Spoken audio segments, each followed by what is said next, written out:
Em 2017, comemoramos 500 anos da Reforma Protestante. No dia 31 de outubro de 1517, Martinho Lutero trouxe uma nova visão da religiosidade, apresentando as suas 95 teses na porta da igreja do Castelo de Wittenberg, na Alemanha. Por essa visão, ele apresenta a ideia de que os homens não ganham a salvação por meio das obras, como o catolicismo pregava, mas sim por meio da fé em Jesus Cristo. O resultado disso são todas as outras formas de interpretação da Bíblia e as centenas de denominações religiosas que conhecemos hoje. Algumas coisas a igreja não tinha ainda muito clara também como seria, porque ela recebeu uma tradição e ela vivia essa tradição. Como, por exemplo, a questão dos livros canônicos da Bíblia. A igreja sempre entendeu que são 72 livros, porque ela recebeu. Assim a tradição, desde São Jerônimo. E aí, com Lutero, começou-se a questionar a validade de alguns desses livros, né? Onde hoje nós temos essa diferença entre os livros da Igreja Católica e os livros da Igreja Cristã.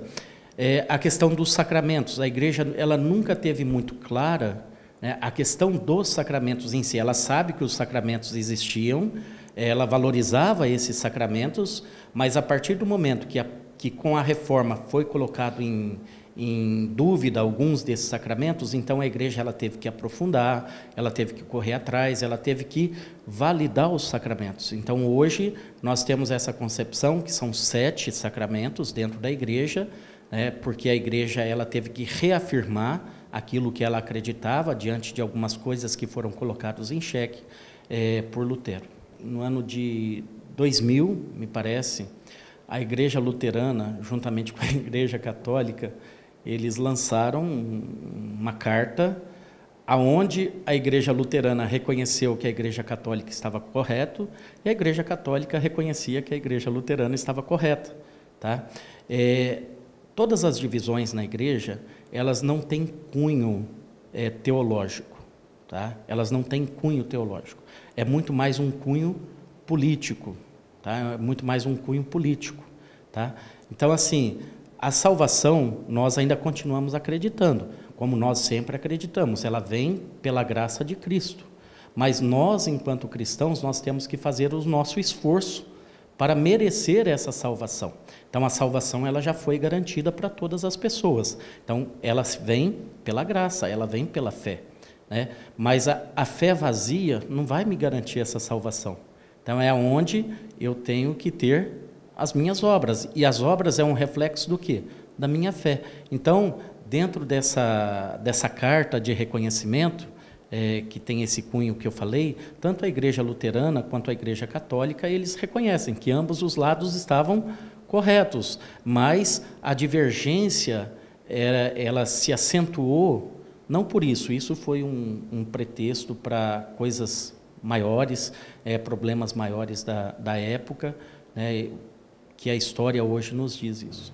O Papa ele tem se reunido também com vários líderes religiosos, né? A gente pode dizer que ele tenta, hoje em dia, trazer de volta para essa mesma tradição que era no início, uma tradição só?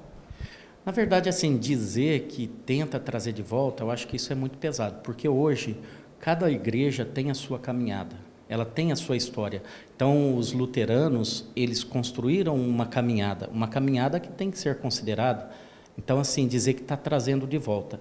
Esse diálogo do Papa, ele está muito pautado no ecumenismo. O que é o ecumenismo?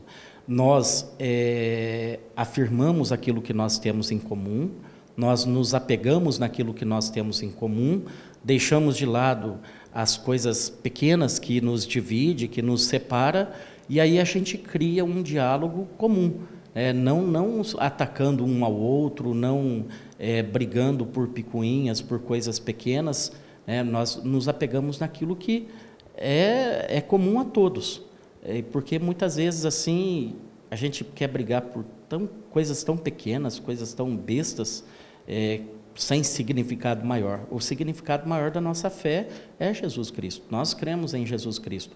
Então, o Papa ele trabalha muito nessa perspectiva ecumênica, valorizando tanto a Igreja Oriental com a sua história, tudo aquilo que eles construíram no decorrer do tempo, assim também como os luteranos. O pastor Lourival também fala sobre os 500 anos do movimento. Eu diria que mais do que uma comemoração, é um momento de reflexão.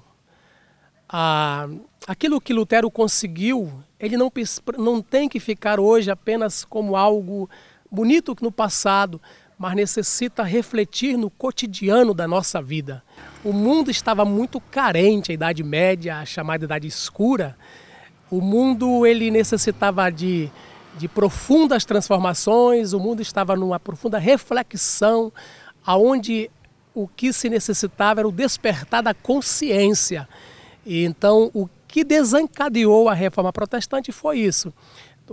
O mundo carente desses valores, que já havia todo um âmbito, todo um preparo para isso, desde o século XIV, aí com John Wycliffe, John Hus, e que desencadeou em 1517.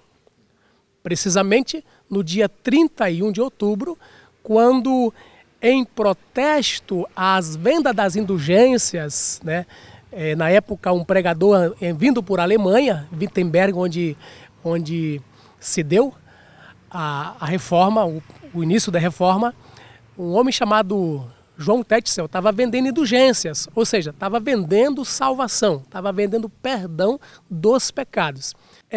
Refutando a venda das indulgências, Lutero ele afixou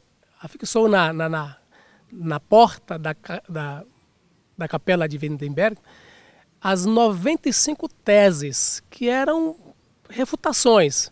Lutero ele provocou um desconfinamento da Bíblia, da interpretação bíblica implantada pela Igreja Romana naquele momento, e isso fez com que desencadeasse para todas as esferas da sociedade. Ele depois, por exemplo, traduziu a Bíblia do latim para a língua materna alemã, e assim outros movimentos, outros reformadores foram surgindo também, e deu-se aí a Reforma Protestante que alcança nossos dias, e a gente percebe que os países que aderiram à Reforma, eles progrediram bastante. Então realmente foi algo que despertou a consciência em todos os sentidos, uma liberdade de expressão.